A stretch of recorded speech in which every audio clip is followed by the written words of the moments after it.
This week on Instant Experts, agony turns to ecstasy in Rugby League's State of Origin 1. And I always knew we were going to win. You did not. I did too. You wanted to sack the coach after 5 minutes. Yeah, so did you. Well, this is true. Australia's budget blues continue. And unlike the New South Wales Blues, there will be no last-minute winners.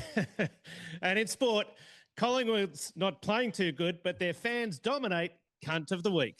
Yeah, Trump had a few wins during the week as well. Yeah, except not against Iran, Honk. He only beat the good guys this week. It's always details with you. Welcome back to Instant Experts. Same shit, different week edition. It's all the latest news explained by idiots. Here to keep you sane in a crazy world. I'm Henry Lee, and as always, I'm here with my dear friend, the Honk. Honky, welcome. Henry, my dear fellow, a pleasure as always to be here, though I will confess I'm not at my absolute best this morning. Are you still sick, Honk? You had a bit of a cold last week. No, the cold's improved. I'm just a bit hungover. What was the occasion? Were you still celebrating the Blues' miracle win in State of Origin? That certainly cost me a headache on Thursday morning. A fifth Guinness was definitely a mistake. Henry, I'm not celebrating. I'm commiserating with you over our bitter defeat. New South Wales, though, Honk, the Blues, they won out of nowhere, 22-20. We were down 20-0. It was the biggest comeback in State of Origin history. I actually thought I was watching any team ever beating our shit-ass West Tigers in the last 5 minutes of a game. But no, Henry, I'm not talking about the football. I'm talking about Australian podcasting's Night of Nights, the Australian Audio Awards, which were on last night in Sydney and which I attended with you. Oh, I see. Yeah, I actually thought it was a pretty good night, Honky, in a off-brand speech night kind of way, 57 awards. Very accurate. Although, Henry, we lost. Let's face it, we lost. We are the Kalyn Ponga of Australian podcasting. Fast, skillful, mercurial, genuinely elite, and yet set off by that crooked referee with 20 minutes to go and denied what was rightfully ours. The whole thing is fixed. Well, firstly, Honk, Kalyn Ponga, the Queensland fullback, nearly took the other bloke's head off. It's true, actually, yeah. He deserved to be sent off, and he was. No different to Joseph Suaalii for New South Wales a couple of years back. Secondly, Kalyn Ponga plays for Queensland, as I said, and therefore I have absolutely no sympathy whatsoever. I have a lifetime of trauma, Honk, from being beaten by Queensland, and I'm intending to live a few more decades. And lastly, Honk, we were never going to win. We were nominated for Best News and Current Affairs Podcast. And if we're the best news and current affairs podcast out there, Honk, the professional news media has serious problems. Henry, the professional news media does have serious problems, and we were still robbed. Now can we talk about cannons? Honk, we weren't the only ones robbed at the awards. The best radio station produced commercial was won by the radio station Bay 93.9 for its ad Geelonging, which I thought was a pretty lame pun. And it beat, and can you believe they didn't win, the GSL media ad for Dentistry First called Teeth Have Feelings. And even better, for Coast FM up on the Goldie, Mornon has Barkin for the Gold Coast Pet Crematorium.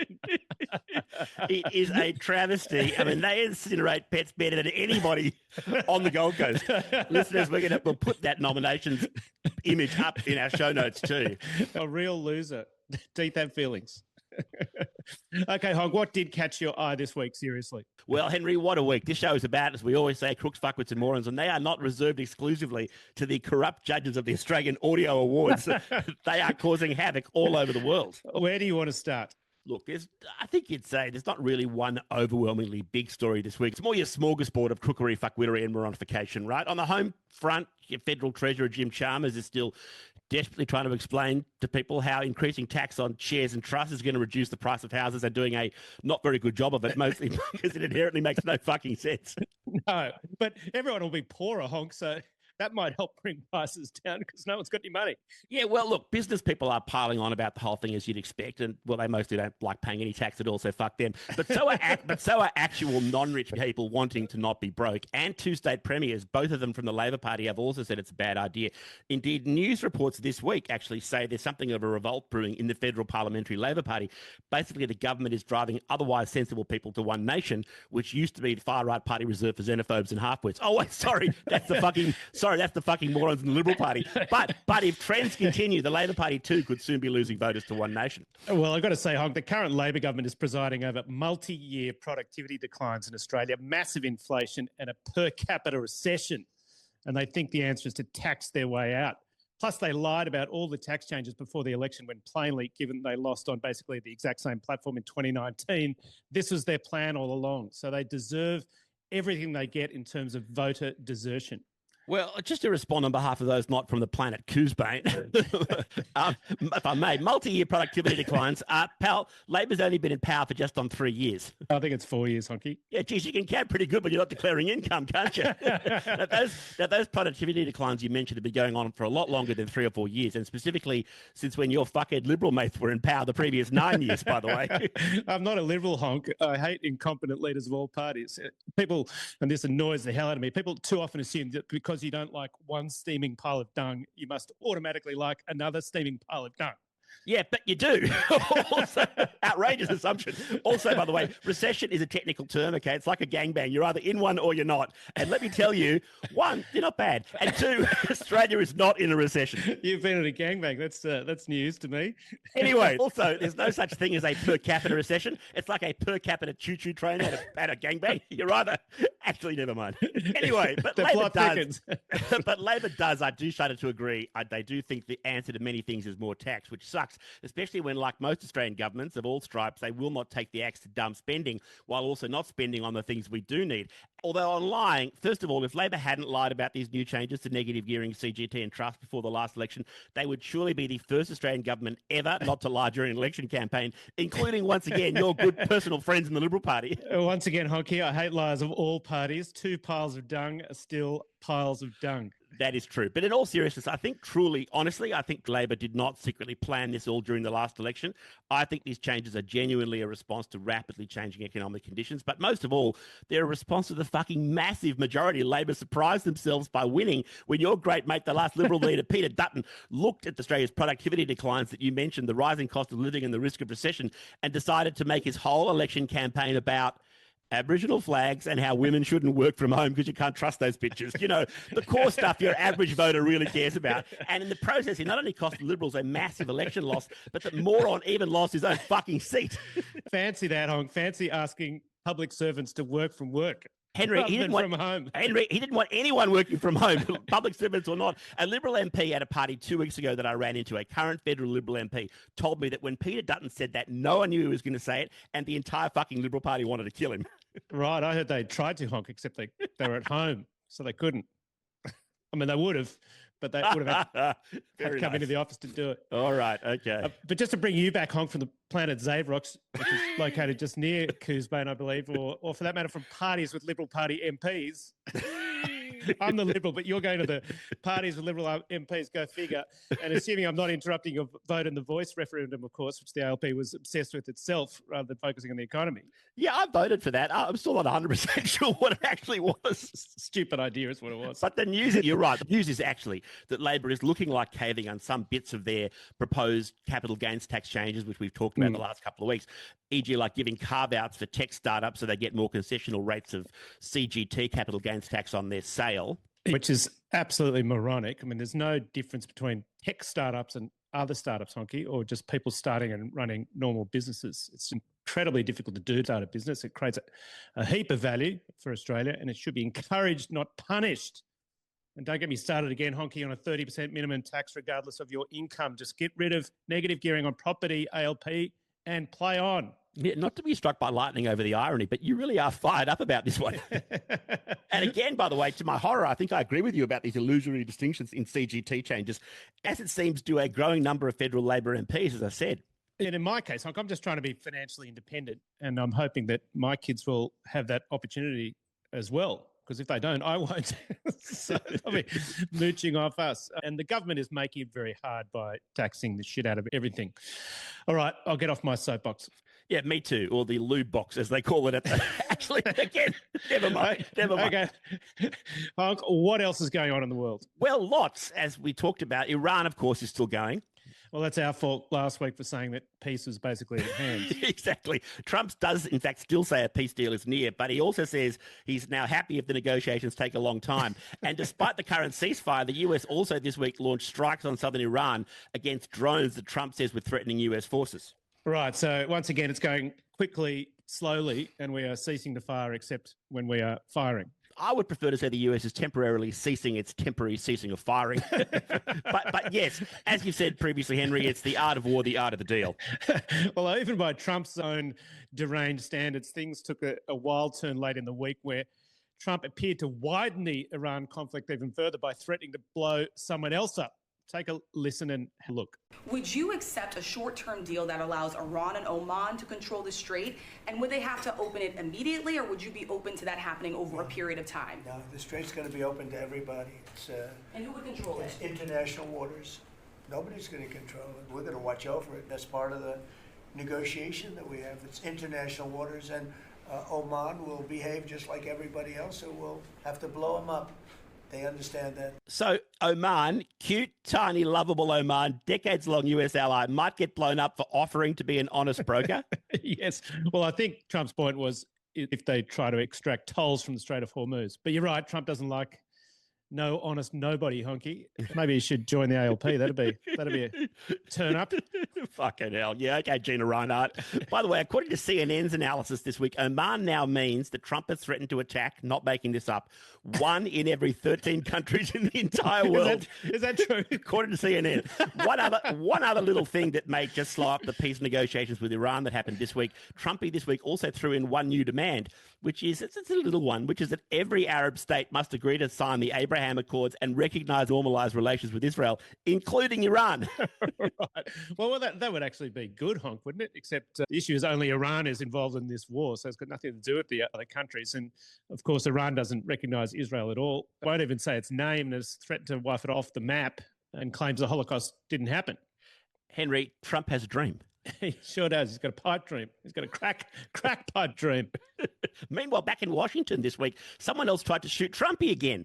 A known stalker was lurking around near the White House, took out a gun, started firing. He himself was quickly shot and killed. Yeah, and that's at least the third one this year. We've covered them on the show, and that's not including Butler, Pennsylvania, back in 2024.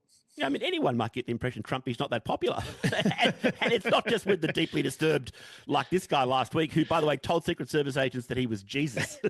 Right. Trump's approval ratings this week are at literally his all-time lows. I think it's like 31%, both overall and on each individual subject area, the economy, inflation, foreign policy. So now he's saying, Trumpy, he doesn't care about the midterms and they will not influence his strategy, at least in Iran.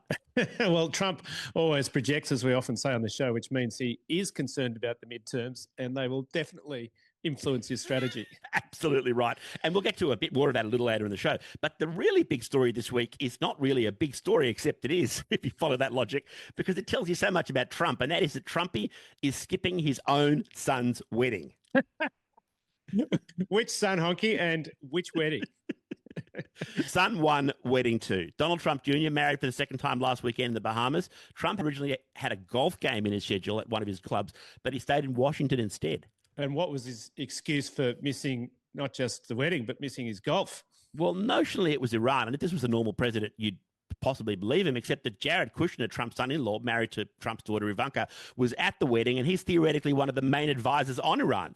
Right. My own theory is that Trumpy just couldn't stand not being the star of the show for the day. Yeah, or maybe he just doesn't like his son, Honk. I mean, after all, Donald Trump Jr. is a complete knob. Yeah, well, the knob doesn't fall far from the knob tree. The best bit, though, I thought was Trump's RSVP, which you drew to my attention, and which, of course, naturally was delivered via Truth Social. Trump posted, and I quote, "While I very much wanted to be with my son, Don Jr., and the newest member of the Trump family, his soon-to-be wife, Bettina, circumstances pertaining to government and my love for the United States of America do not allow me to do so." Circumstances pertaining to government. Circumstances pertaining to the dog in Pertainment, to my homework, basically. I remember writing that one myself in about year 9. Could you be less specific about why you couldn't make it? Sounds like a rejection letter, doesn't it? Dear Mr. Lee, thanks for your application to work at Dumkop and Sons. Unfortunately, circumstances pertaining to the company and our love for Dumkops do not allow us to employ you, even though you are a very big Dumkop. To be fair, Honk, it was Don Jr.'s second wedding, and I feel like you got to go to the first one, but the second one's a free option, isn't it? Mate, Trump is his dad. True, but Melania didn't go either, and she couldn't have had much on since she doesn't actually do anything. So wouldn't have been much pertainment there. Not these days, no. She used to do a fair amount of pertainment, I think. but fair enough. But about Melania, and she's not Don Jr.'s mum, and she doesn't like Don Sr. either. Right. Now, who's Don Jr.'s missus, by the way? as Trump, you referred to a woman named Bettina Anderson, a very accomplished young lady. She's 39, which is young compared to us, who you might call a triple threat. She's a model, a socialite, and a philanthropist. Let me guess. Daddy's rich. Daddy is really fucking rich. He was the youngest bank president in America at the age of 26, made his dough lending money in Florida, presumably for mortgages and property development. Not a bad business to be in for the last 50 years. He married a Swedish model, and voila, twin model, socialite, and philanthropist daughters. Oh, that's a beautiful thing, Conk. As we always say on the show, the hot and rich are people too, and they deserve a chance to be happy. Yeah, or they could marry a Trump. Is Don Jr.'s ex the mother of his 5 kids still shagging Tiger Woods, by the way? I believe so. He's not playing too much golf these days, Tiger, but the one wood is still very active. It's good to know in a crazy changing world. Still, Henry, Trump's own child, brutal. I mean, as This Is Simon King put it so well on Instagram, quote, imagine being his son and knowing you're the one kid Trump won't go to an island for. On that delightful note, Honky, thank goodness it's time for something much more wholesome. Our shout outs to listeners and viewers. And of course, we've got loyal listeners and viewers all over Australia and regulars overseas and all sorts of places like Munich, Richmond-on-Thames and San Jose. And Honk, our usual selection of new and exotic locations and indeed new and exotic listeners. So a big hello this week to our listener in Luxembourg, which of course is wedged between France, Germany and Belgium, and a noted finance centre and tax haven. Oh, you'd love it. They're Australians. They're Australians, right? The CGT minimisation has started already. It's actually got the biggest GDP per capita in the world, Luxembourg. Yeah, it's because they nicked our fucking taxes. That's true. They also, oddly enough, have their ruler is a Grand Duke rather than a king. Oh, old school. Well, hopefully he can see sense and call up his marriage to the evil stepmother before it's too late, before the kids end up in a gingerbread house. Was that the story? Or wait, was that the voice referendum? We've got a listener this week in Riga in Latvia. I went to school with a Latvian honky when Latvia was still part of the Soviet Union. I'm not sure I'd heard of Latvia at that stage, but I can tell you we learned pretty fast that Latvians didn't like being called Russians or Soviets. And fair enough. I mean, Russians are a bunch of cunts, at least the ones running the place. I had the same Latvia v Russia experience a couple of weeks ago at a deli here in Sydney when I asked the guy if he was Russian, and through bleeding teeth, both his and mine, he clarified he was Ukrainian. Gee, that's a serious party. That went really well. Yeah, but across the Tsars, the Bolsheviks and Putin, the Russians haven't had much luck with leadership. They make Albo look like Queen Elizabeth I. They've had plenty of luck with leadership, just no morals. And lastly, Honk, we have numerous listeners in Madrid this week. We're not sure why, but it's an unusually high number. Maybe it's an Instant Experts listeners' family, like all downloading the show and listening to it on their own devices in the car on AirPods, or does that just happen in my family? Definitely not just your family. My son and I drove from Melbourne to Adelaide over the summer, and I got about half a paragraph of conversation in 9 hours. I found him great company. He gets that from his mum, clearly. And I myself, Henry, would like to give a special shout out to Nerily from Coogee here in Sydney, where I am, who sought me out at a random social gathering this week, not the one where the federal Liberal MP was, to tell me that she and her husband are also massive fans of the show and they actually rely on it for their weekly news. Well, Nerily, thank you very much from me too. And please seek help as soon as you can. Please, thank you for saying that. Now, Henry, also a quick follow-up from last week. In fact, a follow-up from our economic ramblings of just 5 minutes ago, this episode. The Ginger Ninja, one of our regulars from New Zealand, wanted to correct you, Henry, on bond yields, except I gather, Henry, you are not for turning. Let's lay out the debate. The Ginger Ninja says in an email, quote, after marvelling in the economic acumen displayed in your federal budget analysis, I assume last week, it was somewhat devastating this week to be told that risky markets cause bond yields to rise when, of course, it is the complete opposite. In brackets, bond yields are indeed rising, but that is due to the market perception that there is less risk as a result of the perceived progress in the peace talks. Many of your more vulnerable listeners do rely heavily on your wisdom in navigating these already confusing times. What say you, Mr. Henry Lee? Well, Honky and Ninja, I'm sticking to my guns on this one. I actually studied bonds when I was at business school. I skipped a course in sports management, which was one of the biggest mistakes of my life. But let me explain. So yields, that is the stated or implied interest rates on bonds, go up when the loans are perceived to be more risky, which they are at the moment. Now, stated interest rates are what it says on the bond itself and applies to new issues of bonds. Implied interest rates are the effective rates payable when you divide the stated interest payments by the market price of the bond. noting that bonds are first issued at a notional value of 100 but trade at all sorts of prices higher or lower than that afterwards, depending on prevailing interest rates and the perceived credit risk of the company. So, for example, if a bond is paying a 5% coupon but is trading for 50, the stated yield is 5%, but the implied yield is 10%. But anyway, higher yields imply more perceived risk, not less. It's a riskier loan, so the issuer has to pay more interest. Now, the complication is that when yields go up, the prices of existing bonds being traded in the secondary market go down because higher rates are available on new government bonds. And because the risk-free rate is now higher, the discounted value of the future cash flows is lower. Are we clear? Sorry, did you say something? Something about the voice or a gangbang? No, it's clear as mud. Just to confirm in all that, am I buying or am I selling? You're in Australia, honky, being taxed to death. You can't afford to buy bonds. You're dead broke. Oh, yes, of course. Thank you. If I were you, I would move to Luxembourg immediately. Excellent. Who's to say I haven't? Okay, honky, time for the segment we call American Carnage. What have you got? Well, Henry, there is one more Trump story we didn't get to last week. Is that even possible, honky? Well, he is a truly massive arsehole. That is true. I apologise. We can't Trump, we know, as we've talked about many times in the shows, of questionable ability, possibly now senile, shamelessly crooked, as we've often detailed, but his other great skill is also overlooked. Was that incontinence? Sorry. Two great skills. That's true. But also, he's the world's all-time greatest vindictive hater, which he reminded us of this past 2 weeks when he lent his weight and influence to various US primary election races, that is, the elections that are held to decide who will represent the Republicans in various House and Senate races against the Democrats in the US midterm elections that are happening later in November this year. So Trump uses influence and threats, frankly, to ensure the sitting Republican Senator John Cornyn of Texas lost his primary to the Texas State Attorney General Ken Paxton. Oh, Kenny Paxton. Now, we covered him last year, Honk. He is the would-be Christian, but in fact serial philanderer, whose wife, Angela Paxton, herself a Texas state representative, attempted to pass a law banning all sex toys in Texas. That's the one. Now, luckily for Ken Paxton, that ban failed because he just rammed an Amarillo armadillo right up the backside of poor Senator John Cornyn. Cornyn is very, very conservative, but he is one of the better regarded and more bipartisan-minded members of the US Senate.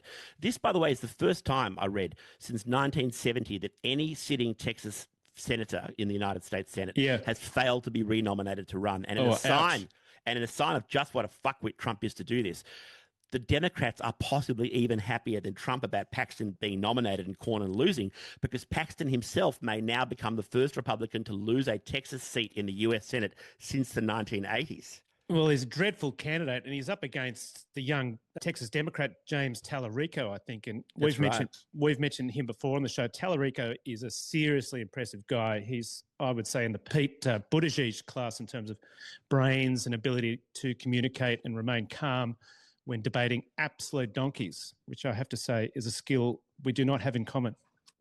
And a skill that should come in handy against Ken Paxton. I mean, far worse than being a pants man and pretend Christian.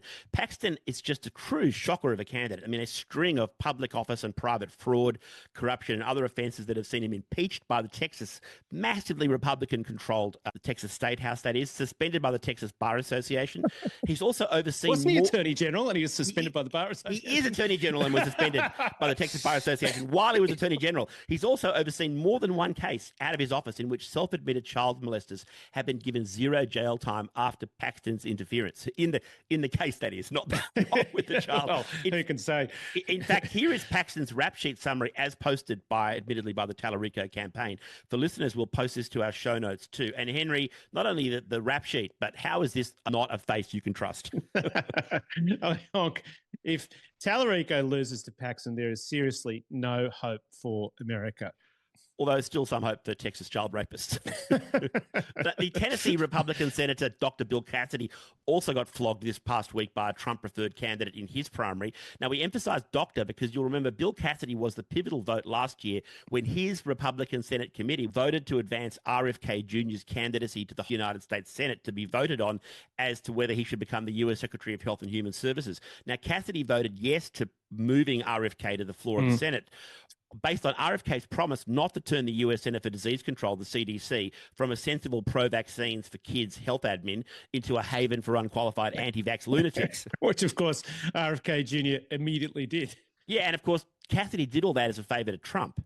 I assume Cassidy was hoping Trump forgot that Cassidy had previously voted to impeach Trump over the January 6th US Capitol riots. You assume very right, sir. Sadly, even Trump's Alzheimer's is not that advanced. So Trump has turned on Cassidy and Cassidy is gone. Yes, and Henry, perhaps worst of all, and gird your loins, your Republican favourite Thomas Massie, congressman from Kentucky, also lost his primary to a Trumpian shitgargler this week. Yeah, this is really a tragedy, I think, politically. He's one of two current Republicans with a brain, a backbone, and a soul, the other being Rand Paul, who's also from Kentucky, but a senator. And Massie, of course, led the charge in the House, along with the Democrat Ro Khanna, to release the Epstein files. He's also a very smart guy, Honky. He's got a couple of science degrees from MIT, and he was very active in developing touch-based interfaces for computers back in the 90s. Didn't know that. How interesting. Now, on the upside, of course, Massie is reportedly going to celebrate his departure by really doing one of the most massive fuck yous to Trump. He said he's going to be reading the unredacted names of every billionaire now, not just the few he's named so far, every billionaire implicated in the Epstein files. He's going to read them all out unredacted on the floor of Congress. Good for him. Now, Massie was also anti-Trump's involvement in the war in Iran alongside Israel. Yeah, that's right, for which Massie was targeted in his primary race by the very conservative APAC, the America-Israel Political Action Committee. And Massie drew boos even from his own crowd when he was conceding his primary race, when he said a bit bitterly that he'd been trying to track down his opponent to congratulate him, but the guy was in Tel Aviv, which was a bit uncool. Well, was he? No, in West Karen, he was not. But Massie's greatest contribution, I think, still is not recognised enough. What's that, the Epstein files? No, I think it's proving that it's not just women from across the political spectrum that you, Henry, have the feelings for, AOC, Megyn Kelly, but also men across the political spectrum. Hey, I keep trying to tell you, Honky, I'm non-partisan. I got a lot of love to give. If they're good, I give it. Next up's one of your ALP gangbangs. I don't know what you're talking about. I've never been to one. Okay, Henry, sports news, a couple of stories you teased us with, Thomas Massie style last week. There was a golf one and a cricket ticket fiasco one, so take it away, please. Well, firstly, the golf one. Thank you, Honky. A guy called Aaron Rai won the second golf major of the year last week, the US PGA. And he's a good guy, English guy, father from India, mother from India via Kenya. And he's known for two things. Firstly, wearing two gloves while playing, which is unusual, but which I also do. So I like him for that. But he also uses covers on his irons, which is very, very unusual for pro golfers. So iron covers are used to protect the clubs from bashing each other in the bag, basically, and getting dings in them. But pros can get new clubs whenever they want. So none of them use covers except Aaron Rai. And they asked him why, and he said, well, we came from a poor background. And so my father bought me a new set of clubs at one time, and it was a good set. And every time I played, he'd clean them with oil and a pin to make sure that they were shipshape. And we used iron covers at that time, and I've continued to use them to remind me of where I came from. So it was a nice story, very nice story. Yeah, it was a good story. And he's not a top-ranked golfer. He's sort of middle of the field, and he was not expected to win, but he played absolutely brilliantly in the last round, and he won easily. And so much so that the engraver of the trophy literally got to work with a hole still to play and two groups behind him on the course. Rai sank a 68-foot putt for a birdie on the 17th hole, and the tournament director just said to the engraver, go for it. Imagine if he fucked up the last hole, Greg Norman style. The engraver would be getting out the liquid paper, right? Yeah, liquid paper and a chisel. Now, what about the cricket ticket story? I'm looking forward to this. Now, Honky, as you know, next March, Australia and England are playing the Centenary Test match in Melbourne, which who doesn't know that? commemorates 150 years of Test cricket at the MCG, just as the first Test was in 1877 and the Centenary Test was in 1977 at the MCG. The 1977 game, of course, notable for many things, including Rick McCosker's broken jaw, Dennis Lilly's 6 for 26, Derek Randall's 174, Rod Marsh making the first century by an Aussie wicketkeeper, and the game being decided by exactly the same margin, 45 runs, as the first Test 100 years before. Is that it? There's nothing else you want to mention? Do you want to just call the whole fucking game ball by ball for the next 5 days to save us some time? Well, I could go on, but I'm sure you could. The point is, this will be an historic game. So there's huge buzz about this sesquicentenary match, even though England came out here last summer and were absolutely shit. Against Australia, there's only more buzz when England come out here and the shit. That's true. Anyway, the point is, it's a big event, and we're very keen to make sure we got tickets. Now, we being who? It's the same group of guys that I go to the cricket with every year, usually in Adelaide. So this is the group of, you once told me, former Rhodes Scholars and high-flying corporate types that literally managed last year to buy 47 tickets for 8 people. So, well, Rhodes Scholars, high flyers, and you bum under their, they include you under their affirmative action program, I assume. Exactly. And let me guess, the point is, don't tell me you did it again with the tickets. We did it again. So how many this time did you fucking manage to buy? Well, we improved. So still only 8 people. Still only 8 people. So we got 16 for the first day. Fucking hell. 16 for the second day, including premium hospitality for like $750 each, and to cap it off, 2 lots of 4-day passes for the whole game. So you only overshot the purchase by 24 tickets across the 4 days, and I assume at $5 million a ticket. Yeah, pretty much. So it is StubHub, here we come. StubHub, mate, you're going to be pulling an all-nighter outside the grounds, offering tickets and, frankly, whatever else it takes to move them. Indeed. Now, just quickly, we mentioned at the start of the show State of Origin. State of Origin 1, that is, the annual Australian Rugby League grudge match between the Australian states of New South Wales and Queensland. Game 1 was this past Wednesday night. We talked about the game briefly, which was amazing. Where did you watch it? I watched it at the pub, Honky. The Morning Star? No, at the Steam Packet, the Williamstown in Melbourne rival. It's an old wharfy suburb, so there are tons of pubs there. You cheated on the Morning Star. You cad. I did, and I've got to say I feel bad about myself for doing it. I knew it was wrong when I was walking down there in the dark with my cap pulled low. But not only that, Honk, at the Steam Packet, Victoria being a state full of heathens who like AFL, not rugby league, they had the trivia night on instead of the footy. Oh, we had to ask for it to be put on in a back room where we hid in shame. As you said, New South Wales pulling off one of the great comebacks in Australian sports history. Just for those who didn't see it, they were down 20-6 with about 6 minutes to go. They ended up winning 22-20 with 3 seconds left on the clock. Now, you know how I think we did it? Well, skill, determination, and a competent referee, Honky. No. My 11-year-old daughter is how we won. I didn't realise that your 11-year-old daughter played for New South Wales hockey. The West Tigers, I could believe. But... No, what happened was this. Hear me out. She couldn't sleep on Wednesday night. She came out to the living room in tears. We sat her down, and in the 6 minutes she sat with us on the couch, New South Wales came back from 14 down to win the fucking thing. That's fantastic. But I love this. We did it bullshit from you, Honky, because you are the most fair-weather football fan I've met in my life. Listeners, here are the texts Honk sent me during the game. Kicked off at 8:05 p.m. 9:50 p.m. while New South Wales were losing massively. Honk texts, great night to be from Sydney, but in Melbourne. Talking to me. What a fisting, unquote. 10:02 p.m. with 3 minutes to go. Even with Queensland down to 12 men, we can't fucking do it. 10:05 p.m. simply, woo! Henry, we've talked about this before. My phone gets hacked a lot, okay? It was not me. It's just like the AFL sports exec, Luke Sayers, with the dick pic, which was back in the news this week here in Australia too.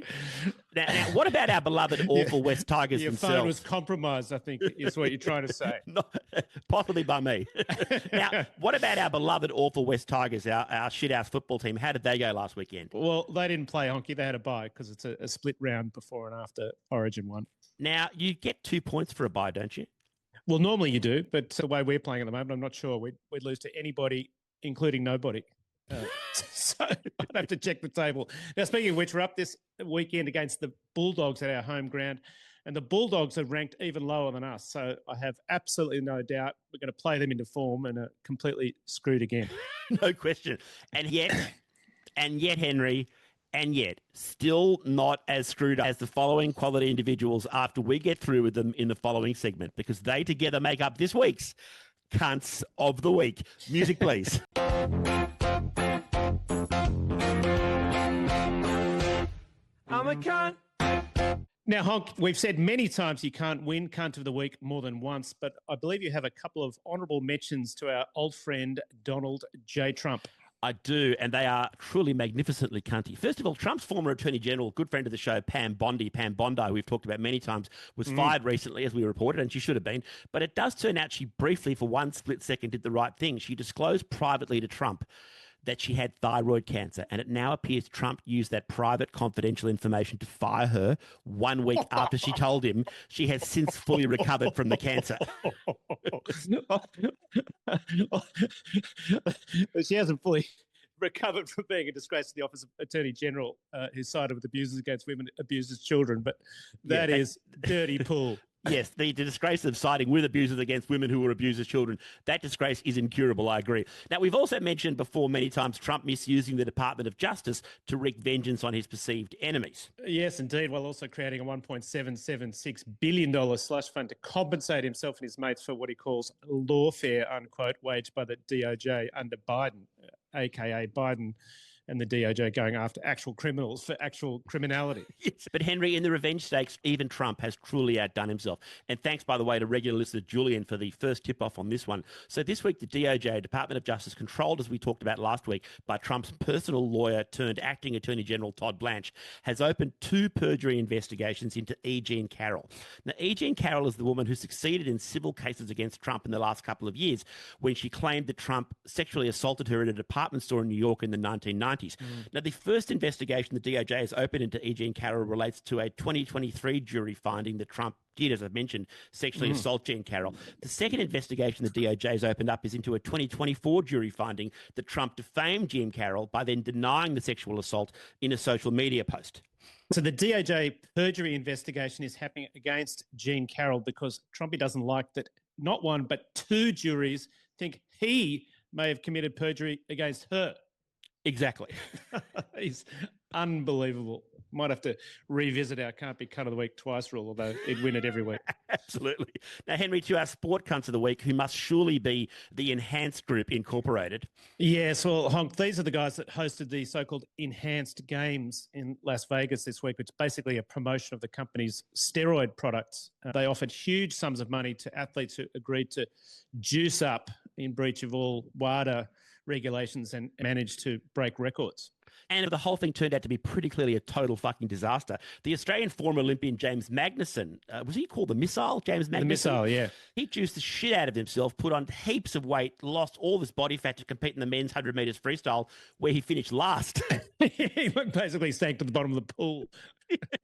Now, allegedly, the men's 50-metre freestyle world record was broken by the Greek swimmer Christian Golomiev. The world record he allegedly broke was set in March cleanly, by the way, by the Australian gold medal winner Cameron McAvoy. Yes, but the allegations are that even that one enhanced world record was rigged because the time showed up on screen while the Greek guy was still swimming before he touched the wall, WWE style, at the short count. Meanwhile, the company that sponsored the event for $50 million, which is owned by an Australian, we're ashamed to say, has also lost 70% of its share value since it launched on May the 8th. 3 weeks. The only record the whole thing set is for the most amount of total cunts at what athletic event. But Henry, now we move to what I call your hardcore cunts of the week. Dumb Cunt Award goes to the morons who have been publicly threatening here in Australia witnesses who have been giving public video evidence at the Australian Royal Commission into anti-Semitism. These cretins have been leaving their names to their abuse and their serious threats, including harm and death. Henry, the Royal Commission is overseen by the federal government and the federal police. Oh, nice one. I'm sure they'll enjoy the free holiday they're about to get. By the way, they certainly put the myth of anti-Semitism to bed, didn't they? Once and for all, thank God. Now, our cheap cunts of the week, sad to say, are also Australian. Nursing home costs in Australia are notoriously absolutely out of control. But even by that standard, the Blue Haven Bonaire nursing home in Kiama, in my state of New South Wales, has outdone itself. They have been caught this week trying to bill old folks, get this, $15 a pop for attending concerts at the nursing home, which are given at the nursing home for free by volunteers. How did they get caught and end up in every major newspaper in the country? Because they sent one of these bills to one nursing home resident's daughter, who is one of the people who plays at the old folks' home for free. Cheap, fucking shameless, moronic cunts. I don't know, Hog. Dynamic pricing in the nursing home. I love it. You know, Very clean out dynamic. the money that Albo didn't take before they're gangbangs. gone. There's dynamic pricing and there's gangbangs. Now, Henry, the award for cunts clearly in a tearing hurry to go to hell goes to Toronto, Canada this week. A 14-year-old kid called Esty has been missing since May 15. Now, one of the reasons they can't find any clues about where she is they've put up thousands of posters all over Toronto offering a $25,000 reward for information about her, including her photo. And virtually all of them have been torn down all over the city by Jew haters because the kid is Jewish. What? Oh, my God. Is that true? It's true. Don't these anti-Semites think that Jews are all rich, Honk? Shouldn't they be trying to find the kid and claim the $25,000? Wouldn't that be a better strategy? Or is Is Albo taxing that as well? So you only get $13,000 Yeah. now.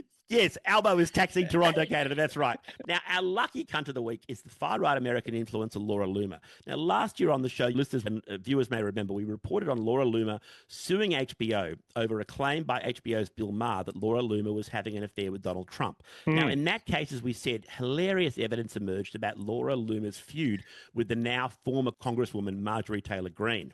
Yeah, that was the one from memory where Laura Loomer said that MTG had, quote, Arby's in her pants. The one. Arby's, of course, being the famous American chain of roast beef sandwich shops. Now, Laura Loomer was clearly making an insulting remark about Marjorie Taylor Greene's vagina. But on the witness stand, Laura Loomer actually claimed, I think, that she was literally saying that MTG has Arby's in her pants. Yeah, that's right. That was to get get out defense. of it. That was the defense. Anyway, Laura Loomer has finally lost that case. Because Marjorie Taylor Greene does not have Arby's in her pants, presumably. Well, that, but also because the judges ruled that HBO's Bill Maher's remark was clearly a joke and cannot form the basis of a defamation action. Yeah, no shit, Sherlock. Now, didn't you say Laura Loomer was our lucky cunt of the week, even though she... Well, how's that if she lost the case? Well, she is still, because if her case had continued, it seems the evidence would have come out that Laura Loomer had herself been telling people she did blow Donald Trump, and that Trump said it was the best PJ he's ever had. And the person who's reportedly been telling people, anyone who'll listen, that Laura Loomer has been saying that is her own dad, Larry Loomer. Is that true? That can't be true. I'm not sure even I believe that. You call bullshit on this, but I looked into it, and the dad bit does seem true. Larry Loomer, not surprisingly, is also a complete nut. And yet, Henry, none of these deranged animals are this week's cunt of the week. Now, last week, you'll recall an idiot Aussie traveller only just scraped into our cunt of the week list. Yeah, that was Matt, the Taiwanese jungle guy who ran away from his wife and ran off with his saxophone. Very strange story. But this week, an Aussie tourist has done it, Henry. He's gone all the way to number one. He's done it. This unnamed bloke, dressed in Collingwood AFL gear, so Henry, one of your Melbourne people, it seems, you should be proud, was arrested this week on the main tourist drag in Phuket in Thailand, blind drunk, his ding-dong out, which he was fondling at anyone and everyone he could get to. And to make it worse, his legs were also covered. Let's just say he had a bathroom incident and it was showing up on his legs. Viewers, here is some mercifully censored video. Listeners, buy a lottery ticket. We are sparing you.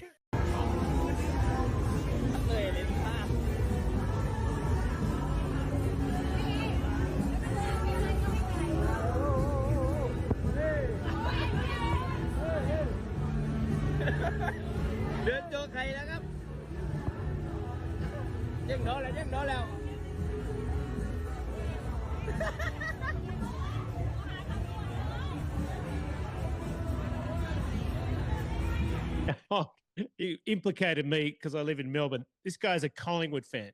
None of this would surprise any Victorian, unless, of course, they're a Collingwood fan too. Even in Thailand, you can't walk down the street jerking off after you've crapped the Collingwood Dax. Yeah, although it was the red light district in Thailand, Honk. Are we sure he just wasn't auditioning for a new role in one of those special clubs? I never said he wasn't, but still, this appalling, decrepit, incontinent Aussie bogan is, in a pretty decent field, our cunt of the week. Certainly a shit bloke of the week. Okay, folks, in the absence of a bucket at my desk, it's all we have time for. Thanks as always for joining us. You can watch us on YouTube if you're not already. Drop us a like or a comment there. We love to read your comments. The YouTube link's in our show notes, so you can just search it. Obviously, you can find us on all the audio platforms with video on Spotify and Apple Podcasts. You can watch us or just listen to us if you're worried about seeing uncensored film of Aussie bogans with their ding-dongs out. Find us in all the usual social locations, especially TikTok, Instagram, and YouTube for our short clips, and share us with your friends in your WhatsApp groups and on your social media. It helps us grow the show. Yes, especially think about rating us on Apple Podcasts and Spotify. Also, as we always say, check out our show notes wherever you get the podcast. From the show notes, you can send us a text. We'll read it on the show. From the show notes, you can also send us a voicemail and we'll play it on the show. And do read our show notes, as we always say, for extra jokes so bad that the Australian federal government actually recently read them and asked us to take their largely incomprehensible explanation of their tax changes and see if we could make it completely incomprehensible. In fairness, that would not be hard. We'll be back next week at the usual time of ASAP on Saturday, Australian Eastern Standard Time. Yes, but before we go, as we always do, a little bit more video/audio, though this week not of crookery, fuckwitticism, or moronification awesomeness, though this video is a corker.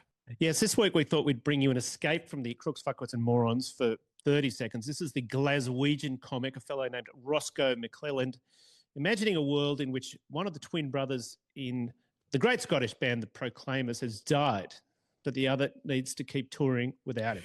It's pretty fun stuff. So enjoy that brief reprieve from the world's assholier, and we'll be back next week because, as the great Henry Lee always says, stupid never sleeps. Probably should have won that award, you know, Honk. Cunts. They're the cunts of the week. Wake up to you. Go out with you. Get drunk with you. Go out with you.